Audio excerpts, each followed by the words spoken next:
the silence. Not the kind of quiet you'd expect from a small Wyoming farming town at dawn. This was different. This was wrong. As our convoy rolled down Main Street in Cedar Falls, population 1,004 according to the weathered sign we'd passed, I felt that familiar knot forming in my gut.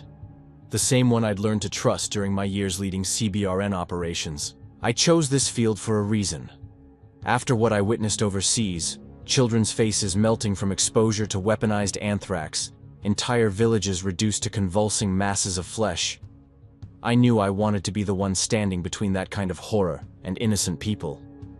But as I stared through the reinforced windows of our armored vehicle, I wondered if we were already too late. "Captain Shepard, you seeing this?" Sergeant Corey Cameron's voice crackled through the comm, his usual humor completely absent. Cameron had been with me for 3 years, and I'd never heard that particular edge in his voice before. I keyed my radio. "Copy that. Cameron, everyone stay sharp and maintain protocol." But what protocol covered this? The streets were completely deserted. No abandoned cars with doors flung open, no bodies collapsed on sidewalks, no signs of panic or evacuation. Just nothing. The morning sun cast long shadows between empty storefronts, their windows dark and lifeless. A few traffic lights blinked red and yellow in their endless cycle, serving no one. Our intel had been sparse. A small farming community had gone dark 3 days ago. No communication, no emergency broadcasts, no response to federal authorities. Satellite imagery showed no signs of explosion, fire, or obvious contamination. Just a town that had seemingly vanished its people overnight. Dr. Claire Adlon's voice broke through my thoughts. "Environmental readings are nominal, Captain. No elevated radiation, no chemical signatures. Air quality appears normal through preliminary sensors." Dr. Adlon was our biochemical analyst, recruited straight from the CDC, sharp as a blade and twice as cutting when she was frustrated. Right now, her tone suggested she was very frustrated. "Copy, Adlon. Carradine, what's our communication status?" Corporal George Carradine, our comms specialist, shook his head from across the vehicle. "Still nothing, sir. I'm picking up normal cell tower pings. Radio frequencies are clear but zero local traffic. It's like someone just switched everyone off." Private Gideon Liu, our medic, had been unusually quiet since we'd received the mission brief. Now he was staring out at the empty sidewalks, his medical kit clutched tightly in his lap. "Captain," he said softly, "where is everyone?" Before I could answer, Cameron's voice cut through the comm again, sharp with tension. "Contact, 12 o'clock. Single individual appears to be moving." I followed his line of sight and felt my blood chill. Stumbling down the middle of the street, maybe 200 yards ahead, was a man. But even from this distance, something was fundamentally wrong with the way he moved. His gait was uneven, jerky, like a marionette with tangled strings. "All vehicles halt," I commanded. "Adlon, I need a full environmental scan. Liu, prep your medical kit.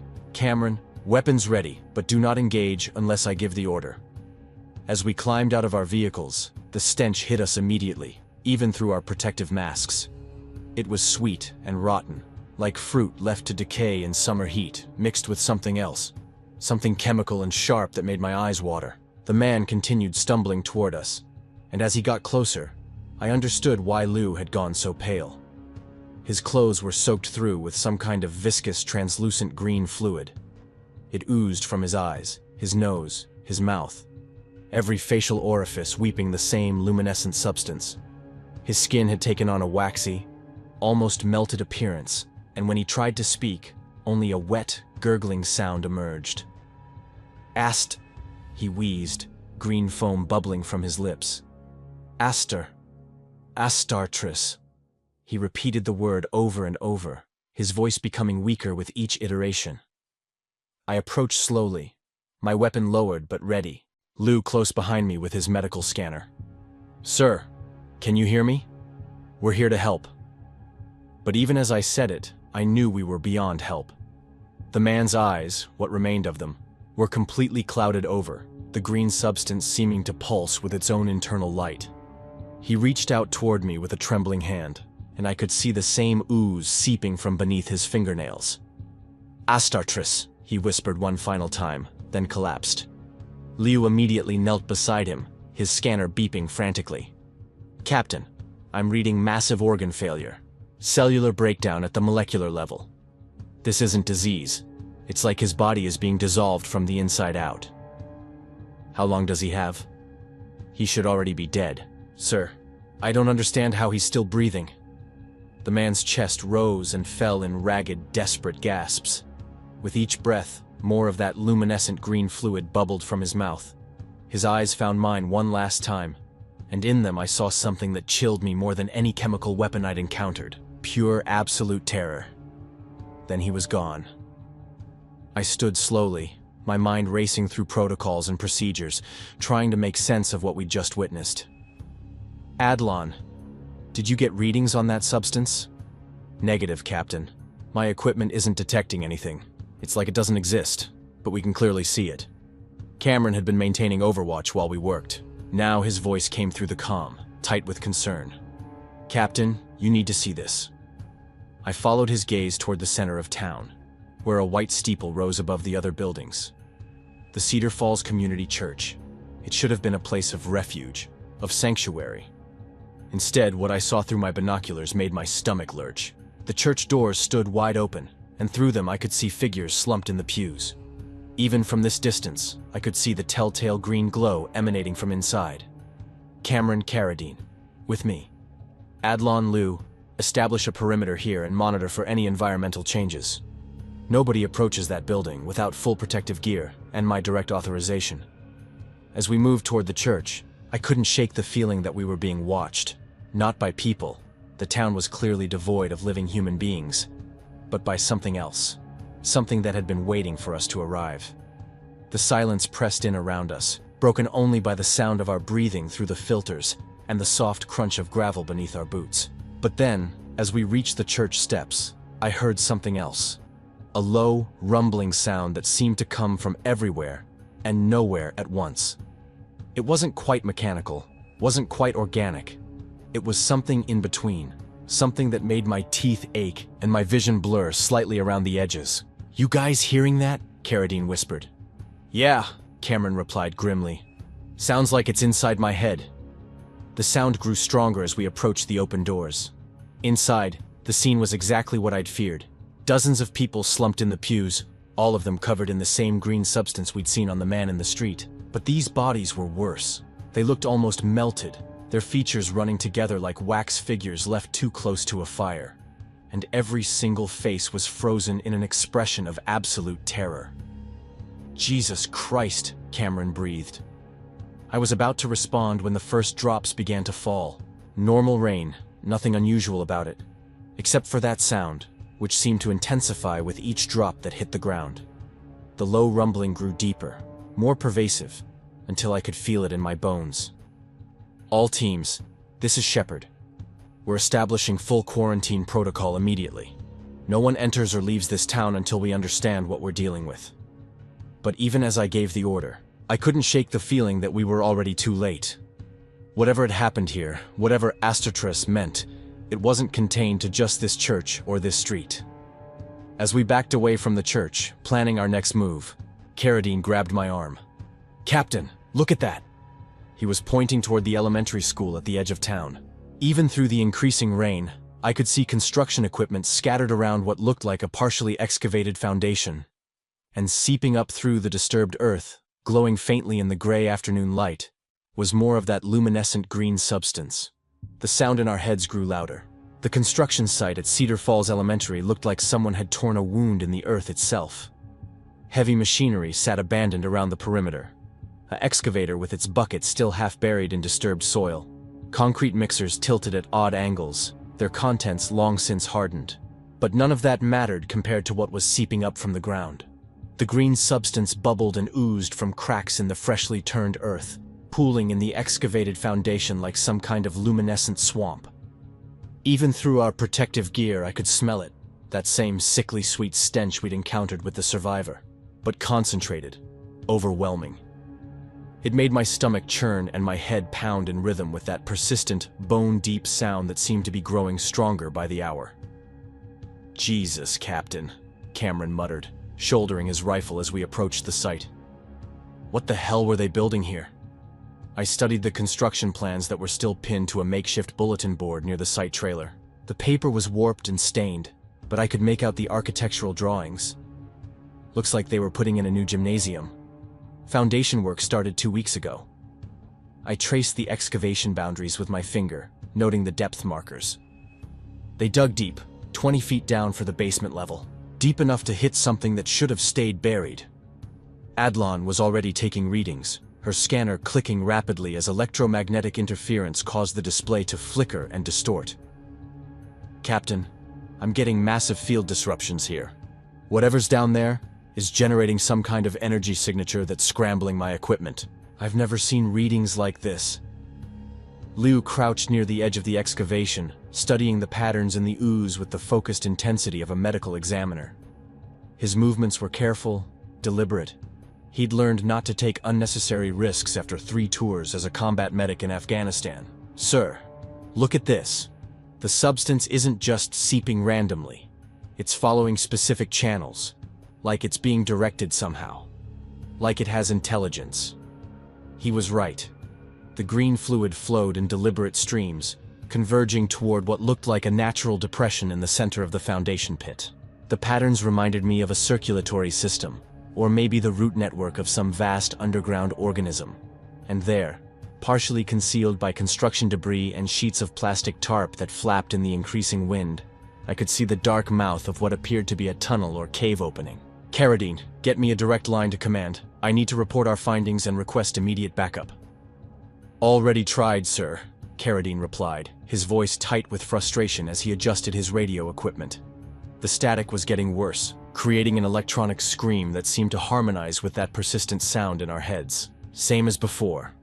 All communications are being blocked by some kind of interference. We're completely cut off. It's like something doesn't want us calling for help. The rain continued to fall steadily, each drop seeming to activate more of the luminescent ooze. Where rainwater mixed with the green substance, it created phosphorescent rivers that flowed between the construction equipment like veins of infected blood. The sight was mesmerizing and terrifying, beautiful in its alien wrongness. Every drop seemed to intensify that maddening sound in our heads, until I could feel it resonating in my teeth, my bones vibrating through my protective suit and into my very soul. We need to investigate that tunnel, I said, though every instinct I had, every lesson learned from years of dealing with chemical weapons and biological contamination, was screaming at me to get my team as far away from this place as possible. Whatever happened to this town, whatever Astertres means, the answers are down there. Sir, Liu said quietly, his medical training making him cautious about exposure risks. Maybe we should wait for backup. If command can't reach us, they'll send another team when we miss our next check-in. Standard protocol says we establish containment and wait for reinforcement. I understood his reluctance. Hell, I shared it. But we both knew that by the time backup arrived, it might be too late. The way that green substance was spreading, following the storm drains and seeping into the town's infrastructure, told me this wasn't a static contamination.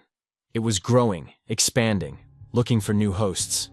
If it spread beyond Cedar Falls, we could be looking at a catastrophe that would make every chemical weapon I'd ever encountered look like a child's science experiment. Negative. We go down now, while we still have daylight and full protective gear integrity. But we go carefully, and we maintain constant communication. I made the tactical decision to divide the team. Cameron would accompany me into the tunnel system. His weapons expertise and steady nerves made him the best choice for a potentially hostile underground environment. Adlon, Carradine, and Liu would maintain overwatch positions around the excavation site, monitoring for any changes in contamination levels or signs of the substance spreading further into town. It wasn't ideal. I preferred to keep my team together, but we needed eyes topside in case we encountered trouble below. Remember, I told them as we prepared our descent equipment, if this goes bad, if you lose contact with us for more than 30 minutes, you evacuate immediately and establish a perimeter at the town limits. Don't try to come after us. The descent into the tunnel was like stepping into the throat of some massive sleeping beast. The walls were natural rock, carved by water over thousands of years, but they were slick with that same green substance. Our flashlights cut through the darkness, revealing a passage that curved downward at a steep angle, disappearing into shadows that seemed to swallow our light completely. The air was thick and humid, carrying that sweet rot stench that made my eyes water even through the filters. "Movement sensors are going crazy down here," Cameron reported, his voice echoing strangely in the confined space. The rock formations seemed to distort sound in unnatural ways, making it difficult to judge distance or direction. "But I don't see anything moving. It's like the walls themselves are alive." "Same with my environmental readings," came Adlon's voice through the comm, her transmission distorted by static and that persistent electronic screaming. "It's like the entire tunnel system is generating some kind of bioelectric field. Captain, whatever's down there, it's not passive. It's actively affecting our equipment." As we descended deeper into the earth, the smell grew stronger, more nauseating. But there was something else now. Another odor underneath the sweet rot. Something metallic and sharp that reminded me of ozone after a lightning strike, or the smell of blood on heated metal. The walls began to show strange markings, patterns that looked almost like writing but in no language I'd ever seen. They were carved deep into the stone, filled with that same luminescent substance that made them glow with an inner fire. "Cameron, you getting a look at these symbols?" "Yeah, Captain. They look ancient, pre-Columbian, maybe earlier.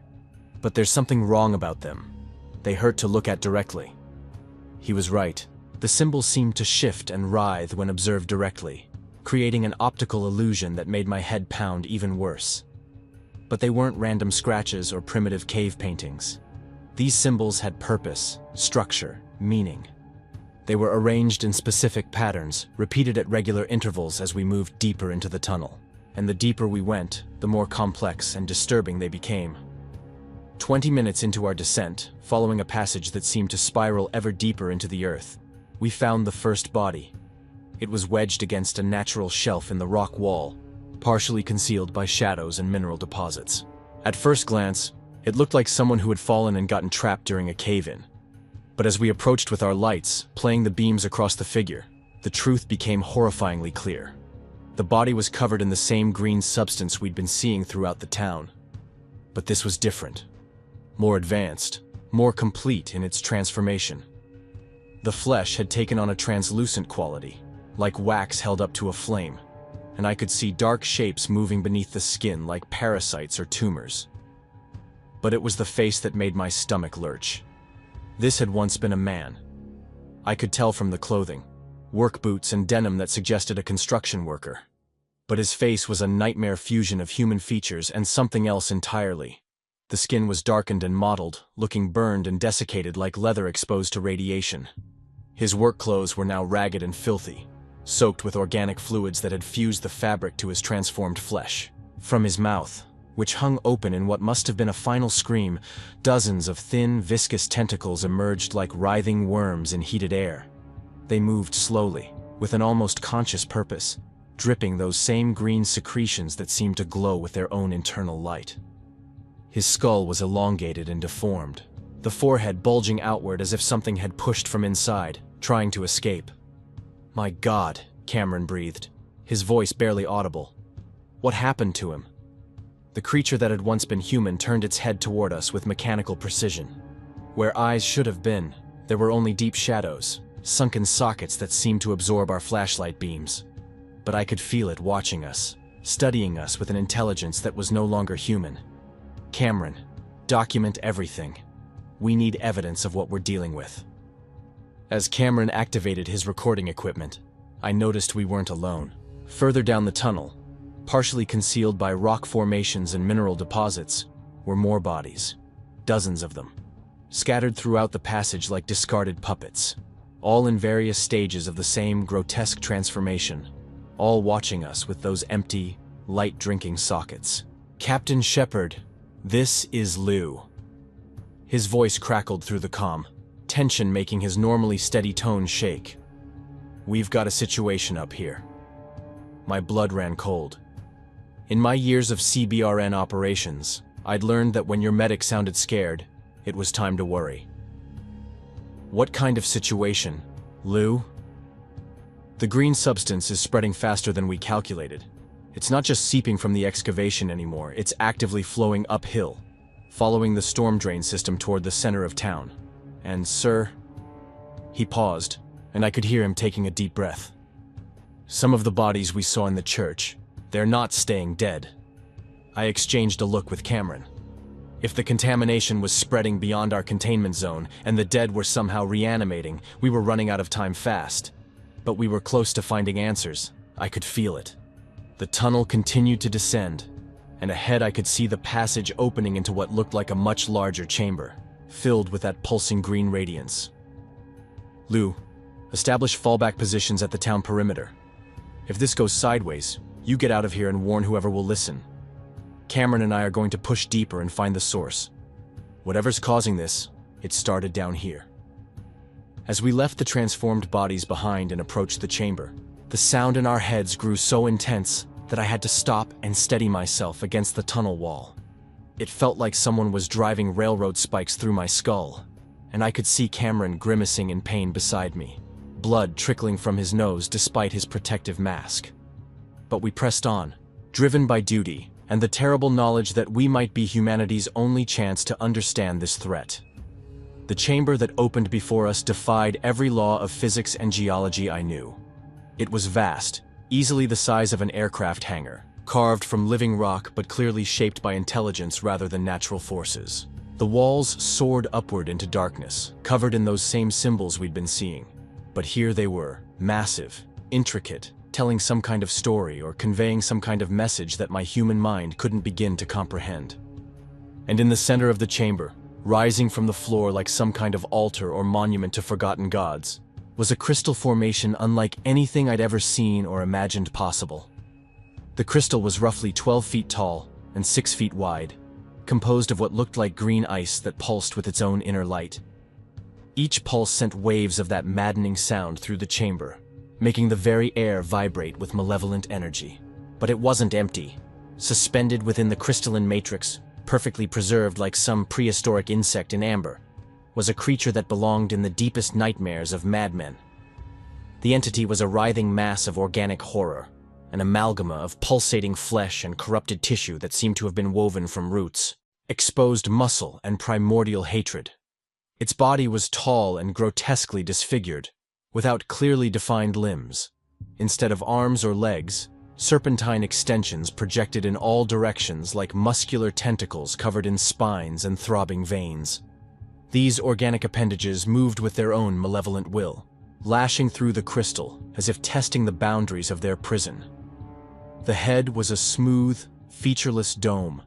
No eyes or mouth visible, just an elevated mass at the top of the torso that suggested the creature didn't need human senses to hunt its prey. From the upper portion of its body, multiple thin, nervous appendages emerged, writhing like worms beneath skin, constantly moving in patterns that hurt to observe directly. Green fluid seeped from cavities throughout its body, as if the creature was composed of living pores that constantly leaked its essence into the surrounding crystal. The texture was wet, repulsive, like flesh maintained by pure malice, as if it existed in a state of constant regeneration and decay. Fragments of organic matter seemed to orbit the entity, pieces of itself that it shed and reformed in an endless cycle of destruction and renewal.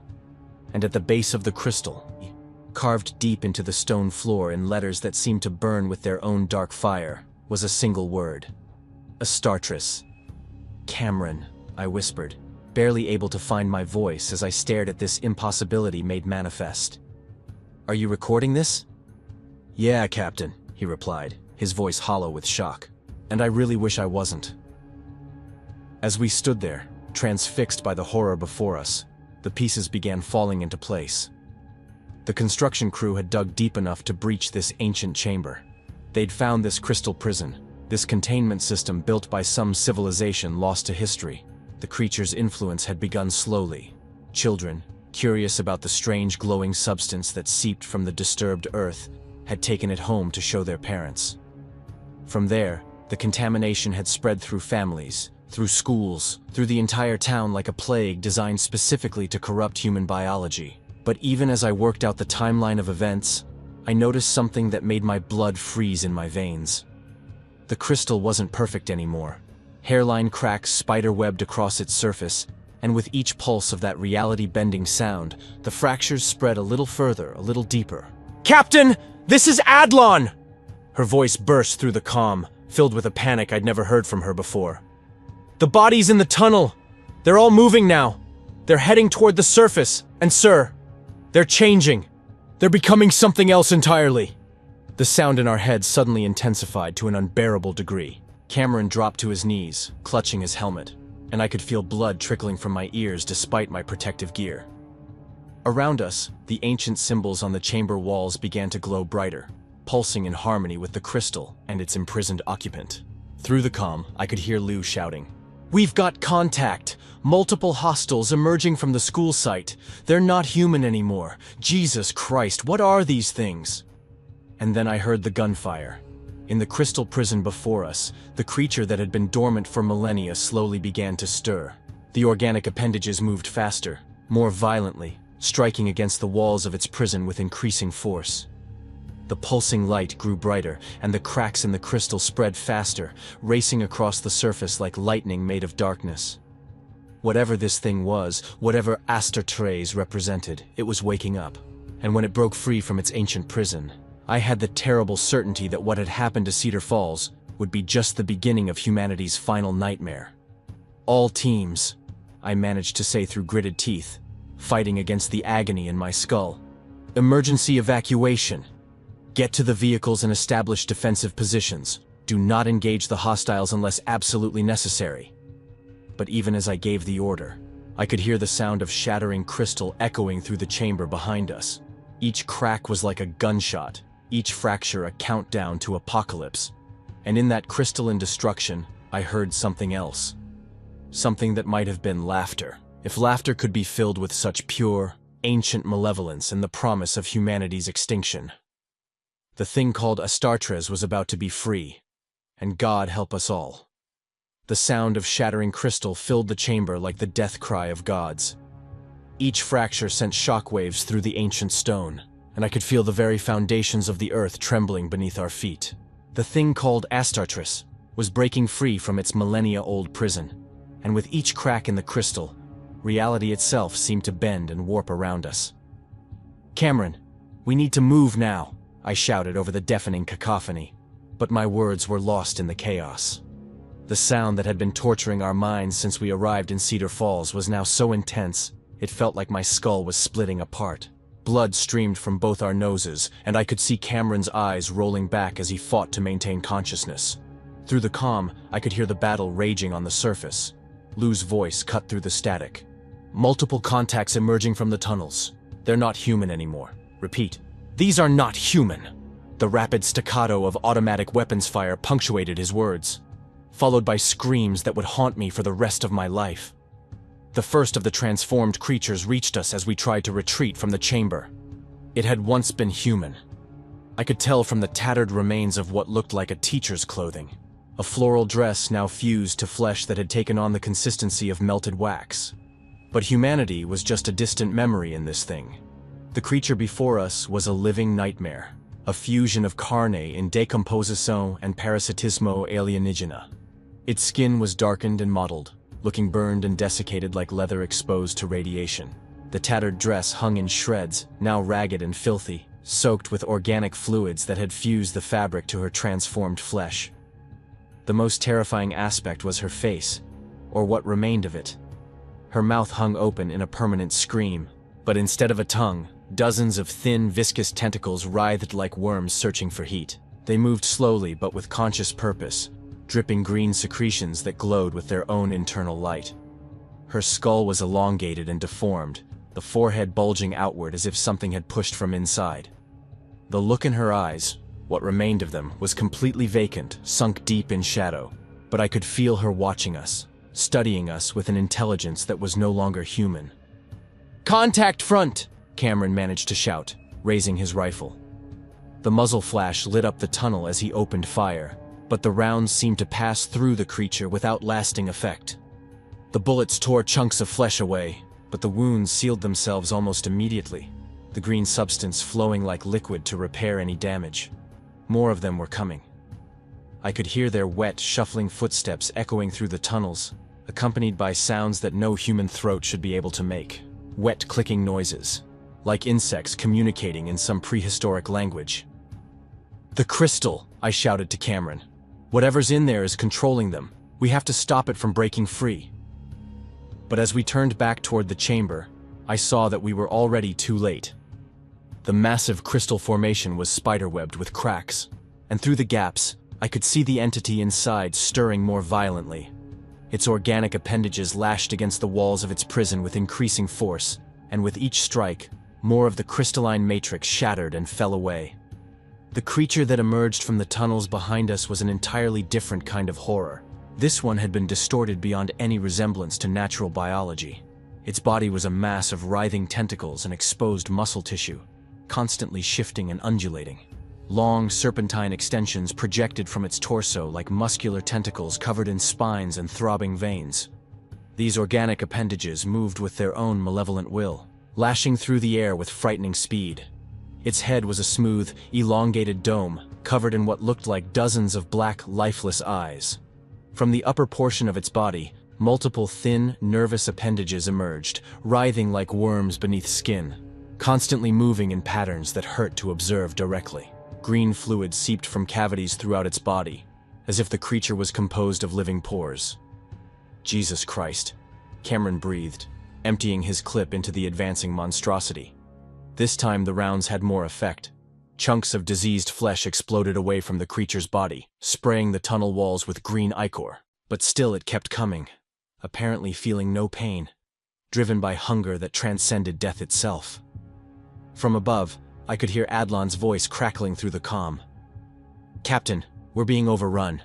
There are dozens of them now, and they're not just from the tunnels. They're rising from the church, from houses throughout the town. The entire population is turning into these things." The sound of Carradine's voice joined hers, tight with panic. "Sir, we need immediate evacuation. Whatever you did down there, it's triggered something massive. The whole town is waking up," but there was no evacuation possible.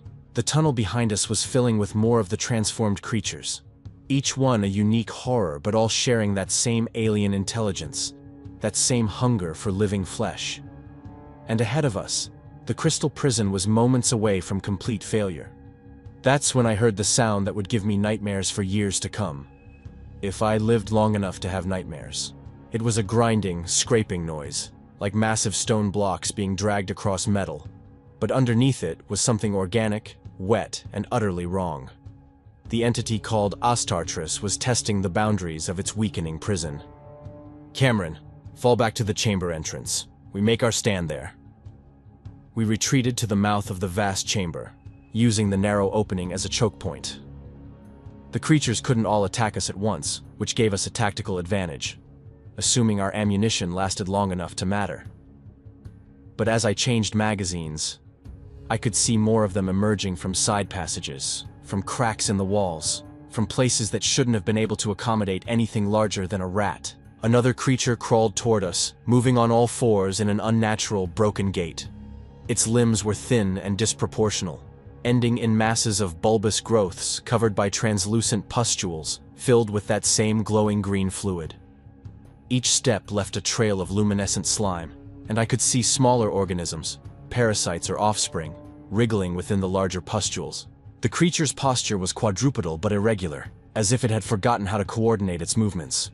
What should have been its head was just a gaping cavity, surrounded by jagged bone fragments and loose teeth, like a feeding orifice designed purely for consumption. Cameron's shots tore into its bloated torso, sending sprays of green fluid across the tunnel walls. But it kept coming until he managed to land several round center mass that finally dropped it. The body hit the ground with a wet thud. But even then, I could see the remaining tissue pulsing, trying to regenerate. "They're not dying," Cameron said grimly, reloading with practiced efficiency. "We're just slowing them down." He was right. The creatures we damaged were already beginning to heal, their wounds sealing with that luminescent green substance that seemed to serve as both blood and regenerative agent. We were fighting an enemy that could repair itself faster than we could damage it. Behind us, the sound of breaking crystal reached a crescendo. I turned to see the final pieces of the prison falling away, revealing the entity in all its cosmic horror. Astartes unfolded from its crystalline cocoon, like some nightmare butterfly emerging from a chrysalis made of madness and primordial fear. The creature was an amalgama pulsant of horror and corrupted flesh, an entity that seemed woven from roots, exposed muscle, and primordial hatred. Its body was tall and grotesquely disfigured, without clearly defined limbs. Instead of arms or legs, serpentine extensions projected in all directions like muscular tentacles covered in spines and veins. These organic roots moved with their own will, lashing through the air and leaving trails of flesh and blood. The head was a smooth, featureless elevation, no visible eyes or mouth, just a mass at the top of the torso, suggesting it didn't need human senses to hunt. From its upper body, multiple thin appendages emerged, writhing like worms beneath skin. Green liquid seeped from cavities throughout its body like pores. The texture was wet, repulsive, like flesh maintained by pure malice, as if it existed in constant regeneration and decay. Fragments of organic matter orbited the entity, pieces of itself that it shed and reformed in an endless cycle, but it was the presence of the thing that nearly broke my mind. This wasn't just a creature, it was wrongness given form, a violation of every natural law that governed life on Earth. Looking at it directly caused physical pain, as if my brain was rejecting the sensory input as impossible and harmful. "Contact rear!" Cameron shouted, spinning to engage more creatures emerging from the tunnel behind us. We were surrounded, caught between the advancing horde of transformed humans and an entity that belonged in the deepest pits of cosmic horror. That's when I heard the sound of helicopters. "All ground units. This is Archangel 6. We have visual on your position. Recommend immediate evacuation to safe distance for fire mission." The voice crackled through our comms. Professional, calm, military. Backup had arrived, but from the sound of those rotors, it wasn't a rescue mission. This was an incineration unit. "Archangel 6, this is Shepard. We're trapped in an underground chamber with hostile entities. Cannot evacuate without assistance." "Roger that, ground team. Deploying tactical support now. Maintain position." What came through the tunnel entrance wasn't more soldiers. It was something that made me believe in guardian angels. 3 figures in advanced hazmat gear moved with military precision, their weapon systems heavy and intimidating. These weren't standard infantry, they were specialists, equipped specifically for dealing with biological and supernatural threats. The lead figure carried a massive flamethrower, the kind used for clearing bunkers and fortified positions. When he opened up on the advancing creatures, the tunnel filled with roaring flames that turned the transformed humans into screaming torches. The smell of burning flesh filled the confined space, but for the first time since we'd entered this nightmare, the enemy was actually being destroyed rather than just damaged. "Captain Shepard, I'm Major Sarah Cross, Hazardous Materials Elimination Division. We're here to contain this threat." Her voice was steady, professional, but I could hear the tension underneath. Even these specialists were afraid of what we'd awakened. "Major, the primary entity is behind us in the chamber. Standard weapons are ineffective against it." "Understood, Captain. We brought heavy ordnance for exactly this scenario." As her team advanced, using their flamethrowers to clear a path through the transformed creatures, I got my first good look at what Astartes could do when fully awakened. The entity wasn't just standing in the center of the chamber, it was growing, expanding, sending root-like appendages through the stone walls and floor. The entire tunnel system was becoming part of its body, and through that network, it was influencing every contaminated organism in Cedar Falls. It's trying to turn the whole town into an extension of itself, I realized, watching as more green substance began seeping through cracks that hadn't been there before. If it establishes a permanent connection, this contamination could spread for hundreds of miles through the groundwater system. Major Cross nodded grimly. "Which is why we're going to burn everything. The entire town, the tunnel system, everything within a 5-mile radius gets incinerated." But Astartes had other plans. As we advanced into the chamber, the entity focused its attention on us directly. The appendages that had been exploring the walls suddenly whipped toward our position with frightening speed. One of Cross's team members screamed as a tentacle wrapped around his waist and lifted him into the air. I watched in horror as the tentacle began secreting that green fluid directly onto his protective suit.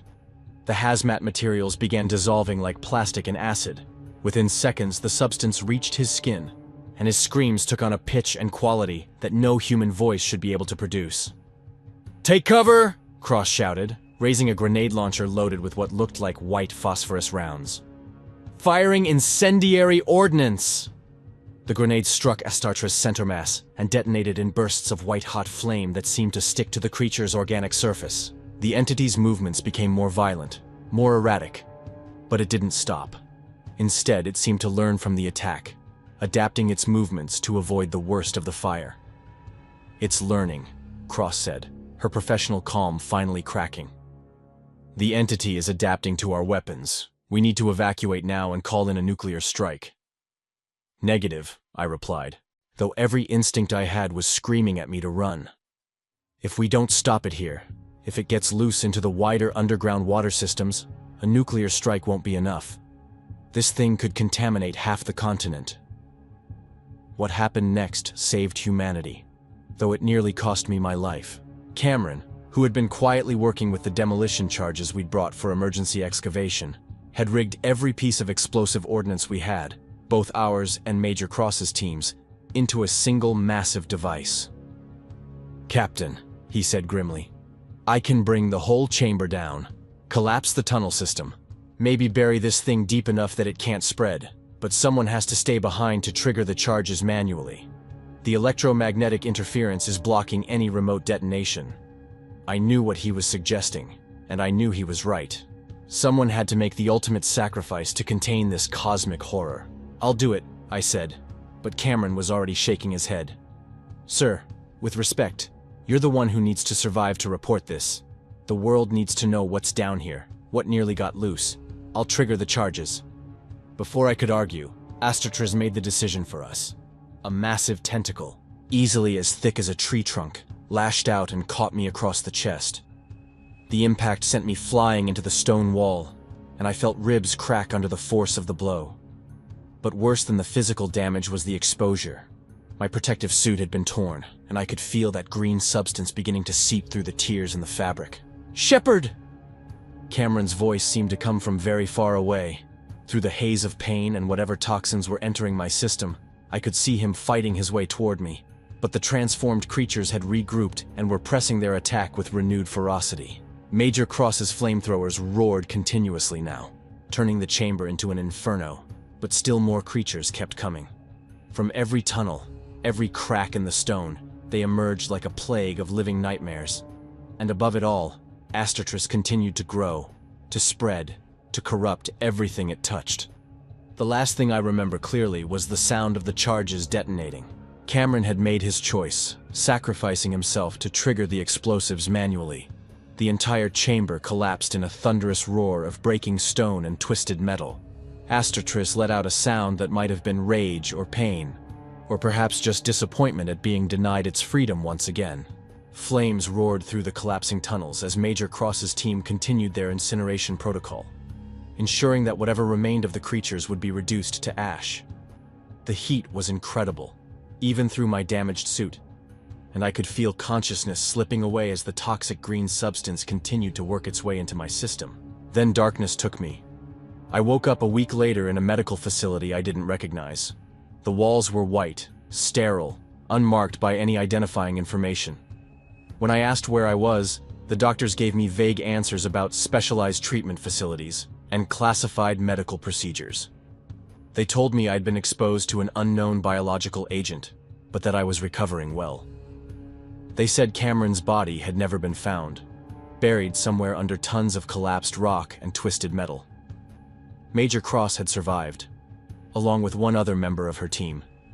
Cedar Falls was gone, officially due to a geological event that had caused widespread structural collapse. But from the moment I regained consciousness, something felt wrong. Different. The world looked the same, but there were colors at the edges of my vision that hadn't been there before. Sounds that seemed to come from inside my head. Dreams filled with landscapes that belonged to no world I'd ever seen. The exposure has caused some neurological side effects, the doctors explained when I mentioned the visions. Hallucinations, altered perception, phantom sensations, they should fade with time. But I knew they wouldn't fade.